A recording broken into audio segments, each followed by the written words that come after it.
Olá, novamente trazendo mais um conteúdo. Agora, dessa vez, vamos falar sobre as teorias da evolução. Na verdade, a teoria da genética de populações. Também vou abordar o assunto de drogas depressoras do sistema nervoso central. Algumas delas, na verdade, a que tem maior peso e que é considerada uma droga ilícita, que seria o álcool. E também abordar um pouco de farmacognosia, um conteúdo aí importante. Mas o que vamos utilizar de âncora para a gente tocar nesses pontos? Dessa vez vai ser a série Bridgerton, a primeira temporada dela, que vai passar de forma tangente sobre esses assuntos e vai permitir que a gente esmiúce eles, que nós demos uma atenção para eles. Primeiro assunto: teoria de genética de populações. Vou falar o contexto da série, espero que vocês já tenham visto, mas é basicamente numa sociedade medieval londrina. Tem-se as normativas da época, por exemplo, as preocupações da época quanto ao relacionamento. Por exemplo, as mulheres não tinham tanta liberdade, então elas deveriam se casar com alguém que tivesse as condições de pagar o dote dela, e aí sim ela poderia constituir família. E querendo ou não, era uma baita de uma negociação, porque era uma das formas de uma família não tão estruturada, não tão desenvolvida, não tão influente, ganhar posição, se casando com alguém que tenha posse, que tenha poder. E é nesse contexto que duas famílias estão nessa jornada rumo às filhas, rumo à tentativa desesperada e esperançosa de fazer com que as suas filhas se casem com pretendentes bons. O nome dessas famílias é a família Bridgerton e a família Featherton. As duas famílias, elas recebem enfoque nessa série. Aí eu vou entrar no assunto de genética. Em qual ponto?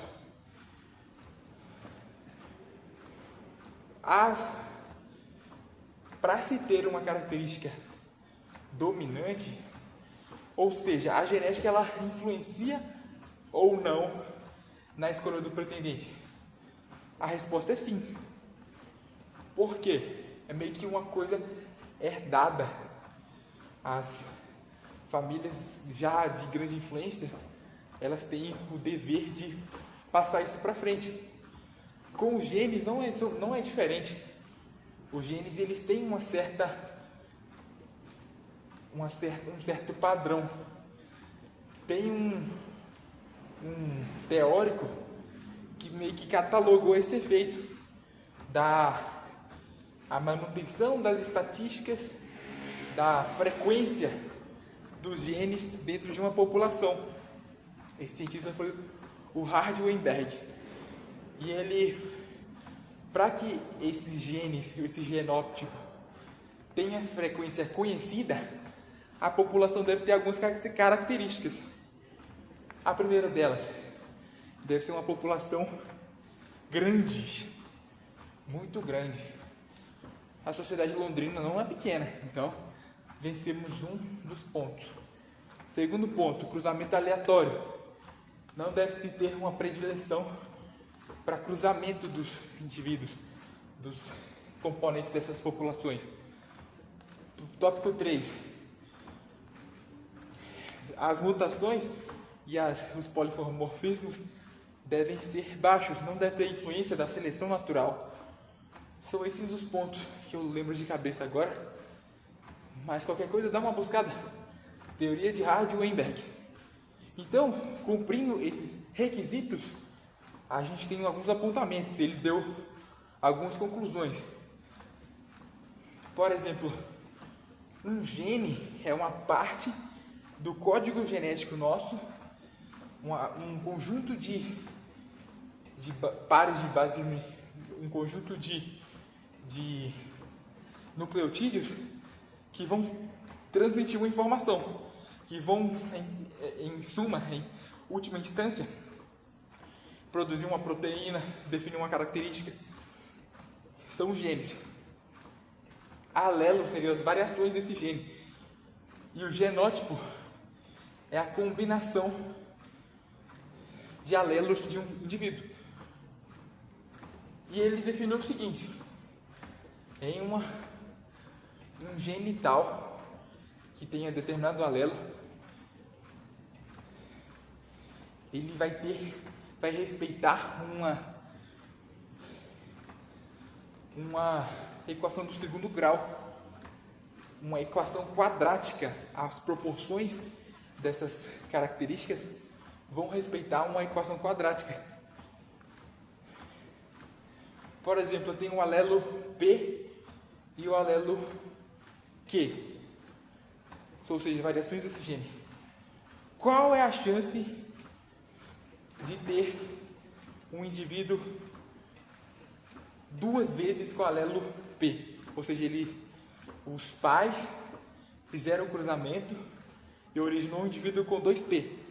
Ou seja, as duas possibilidades de modificação genética, as duas possibilidades de encaixe de um novo conjunto de nucleotídeos, deu o mesmo alelo. O pai e a mãe enviou o mesmo alelo para ele. Então ele é PP. Qual a proporção dele? P ao quadrado. Ou seja, se na sociedade, na população, tem-se, digamos que 10% de ter essa característica, 10% vezes 10%, que seria o resultado da possibilidade de ter esses dois alelos no mesmo indivíduo. Deu uma proporção aí. E agora, para ter os alelos P e Q, seria 2 vezes P e Q. É só se lembrar da lógica de combinação. Por exemplo, temos a possibilidade de P ser enviado pelo pai e P ser enviado pela mãe. Então a ordem importa. Então seria um arranjo. E tem de se multiplicar por 2 por conta disso. Imagina que o P é 0,10 e o outro é 0,90. 0,10 vezes 0,90 vezes 2. Essa seria a chance de algum indivíduo naquela população ter ser P e Q. E por último, em última instância, o alelo Q. Seria uma variação desse alelo aí, como eu havia comentado. E seria 0,90, ou seja, 90% vezes 90%. É a mesma lógica do P. E isso tudo tem que dar 1, porque é 100%. A estatística sempre tem de fechar 1, que é uma população completa, os 100% da população. Essa seria uma distribuição distribuição genotípica na população. Mas isso é teórico. Ou seja, é muito importante para a análise forense. Por exemplo, na genética forense, avalia-se os genes não codificantes, aqueles que não são iguais no nosso DNA. Imagina que uma população, ela tem um bloco genético similar, que nós temos 2 olhos, nós temos características parecidas, os tendões são iguais, ou seja, a receita é a mesma, mas tem uma porção que ela tem uma variedade muito grande, que é o alvo dos marcadores. Os marcadores para fins forenses, eles têm de atacar essa parte do DNA, aquela que tem essa diferença. E aí, qual a chance de um indivíduo apresentar aquele conjunto de alelos? De acordo com a proporção de Hardy-Weinberg, é possível definir, a chance de ter um indivíduo com esse conjunto de alelos é de 0,0000001%. Ou seja, achar outro indivíduo com a mesma combinação de alelos na população. Percebe que o quão é importante essa teoria para fins forenses? E para fins de estudo do porquê a sociedade londrina ela tinha aqueles costumes e ela meio que tentava influenciar essa regra de Hardy-Weinberg para tentar meio que criar as condições mais favoráveis possíveis para as próximas gerações, ou seja, elas pensavam muito no futuro. Por isso a conexão entre Bridgerton e as leis de população genética, distribuição de população de Hardy-Weinberg. Agora o segundo tópico. Dentro da série temos pelo menos a primeira temporada, um romance que começa desconcertado, um romance que começa de forma interesseira para ambas as partes, mas que vai transformando num amor genuíno, que é entre a Daphne, a filha dos Bridgerton, que é a que tinha maiores chances, aquela que encantou até a rainha Charlotte, e o Duque de Hastings, que não estava nem aí para nada, não estava querendo saber de relacionamento, mas para ele não ser importunado para essa questão de relacionamento, ele fingiu se interessar pela Daphne, e a Daphne admitiu, porque ela também não estava de saco cheio de ter tantos pretendentes ridículos que não tem. Chega até a ser estranho a forma como eles abordavam a Daphne. Então, ambos tinham interesse em fazer essa simulação de relacionamento, mas acaba que aconteceu algumas turbulências e o Duque de Hastings sempre descontava essas turbulências vividas por ele em bebida alcoólica ou em luta. Eu vou focar na bebida alcoólica. A bebida alcoólica ela é uma droga depressora do sistema nervoso central. Por incrível que pareça, porque a princípio gera-se euforia, a pessoa ela fica agitada, ela fica corajosa por conta de depressão também. Eu vou te explicar. Nosso cérebro tem várias partes, entre elas a parte do córtex pré-frontal, que é responsável por tomar as decisões racionais. Ela é a primeira a ser apagada, a primeira a ser deprimida quando no contato com essa droga depressora, com o álcool. Por isso que dá uma falsa impressão de que ela é uma droga estimulante, mas não é. E qual é o mecanismo de ação dela? Ela não vai atuar de forma direta no receptor. Ela vai agir num lugar alostérico. Sítio alostérico é aquele que meio que temos o pódio, em que os receptores eles são. O pódio ele é dividido em primeiro lugar, segundo lugar, terceiro lugar. Ouro, prata e bronze. Imagina que o receptor principal seria a medalha de ouro. O lugar para quem é o medalhista de ouro. E o sítio alostérico é aquele que é o mais escanteado, que seria o lugar a medalha de prata, a medalha de bronze. É um exemplo metafórico, mas que funciona bem, para a gente entender o que é sítio alostérico.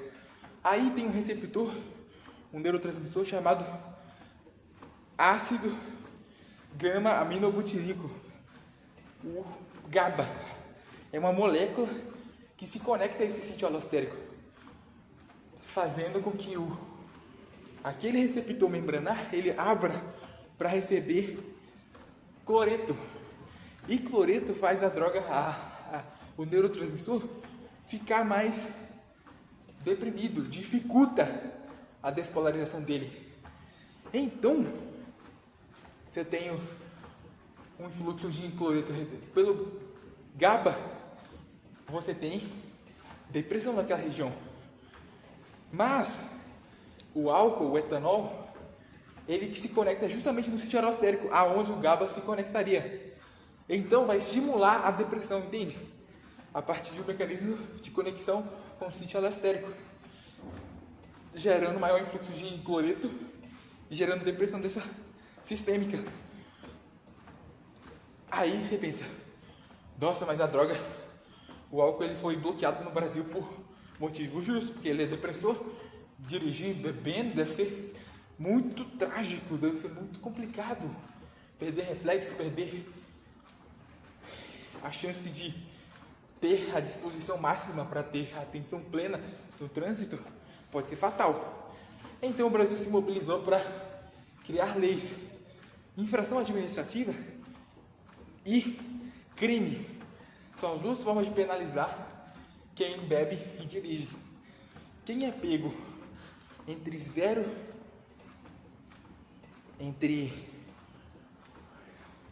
Tem duas formas de avaliar. A gente pode avaliar por duas matrizes. Ar respirado, que seria o etilômetro ou o bafômetro, e sangue. Para sangue, o índice é maior. Então tem de ter... Porque o que acontece? O álcool é uma molécula pequena e a água é o solvente universal. O que tem mais água? O ar respirado ou a corrente sanguínea? A corrente sanguínea tem bem mais água, então vai diluir muito mais o álcool. Então, 6 decigramas por litro é o índice. Acima dessa quantidade, considera-se crime, infração de trânsito, crime, no CTB, pelo CTB. Já para ser considerado crime do ar respirado, é de 0,34 miligramas por litro. É para ser considerado crime do ar respirado. São esses os índices que podem ser úteis para fins de avaliação e tudo mais. E abaixo desses dois índices, infração administrativa. Aí tem suas penalidades que podem ser melhor abordadas no CTB. Eu imagino que seria ou cassação do direito de dirigir ou da permissão para dirigir, alguma coisa do tipo. Cassação não, deve ser perda do direito de dirigir por provisório ou apreensão do veículo, algumas coisas desse gênero. Multa, pode ser multa também. Então, perceba as implicações do álcool. Caso o Duque de Reis estivesse na sociedade moderna, ele teria de maneirar no álcool, porque senão ele poderia ser criminalizado, poderia pagar caro por aquela atitude, por aquela tentativa de tratar os seus traumas, as suas dores, pela metodologia errada. Agora, o último tópico, farmacognosia. Ao longo da série, tem outra personagem que é incluída na casa dos Featherton, que é a Marina Thompson. Ela começa a despertar interesse dos homens pela sua beleza. Só que ela tem uma condição que pode ser desfavorável para ela constituir um matrimônio, para os caras quererem pagar o dote dela, porque ela está grávida. Isso aqui ninguém sabia disso. E aí ela tentou, para não perder essa oportunidade que ela estava tendo de reconstruir sua vida e de deixar de ser humilhada, porque ela era muito humilhada por ela ser refugiada e por ela ser de outra terra estrangeira ali. Ela era muito humilhada pela família Featherton, principalmente a matriarca. E aí ela começa a tentar abortar. Aí entramos na farmacognosia. O potencial das plantas não pode atuar de forma terapêutica? Sim. Por exemplo, a erva cidreira. A erva cidreira pode ser extremamente boa como calmante, como relaxante. E também ela tem outros óleos essenciais, terpenos. Ela tem uma gama de substâncias importantes fitoterapêuticas. Mas também pode se emprestar para fins abortivos. Por exemplo, o poejo e o zimbro. São duas plantas que têm substâncias que têm um potencial abortivo. É que, para se ter a concepção, acontece a criação do zigoto, a fecundação intrauterina, mas se uma droga, um fitoterápico, é capaz de estimular a vascularização, estimular o movimento uterino, pode ser que esse embrião recém-formado seja expulso. E é isso que as drogas abortivas fazem. Percebe que a farmacognosia, a compreensão do chás, é muito importante. até mesmo para prevenir consumo enganoso dessas substâncias por parte das grávidas. Isso pode ser prejudicial. Então é isso, pessoal. São esses os conteúdos abordados hoje: botânica, as leis de distribuição genética e drogas depressoras do sistema nervoso central, que seria em especial o álcool. Com Deus, exercitem-se e acompanhem o canal.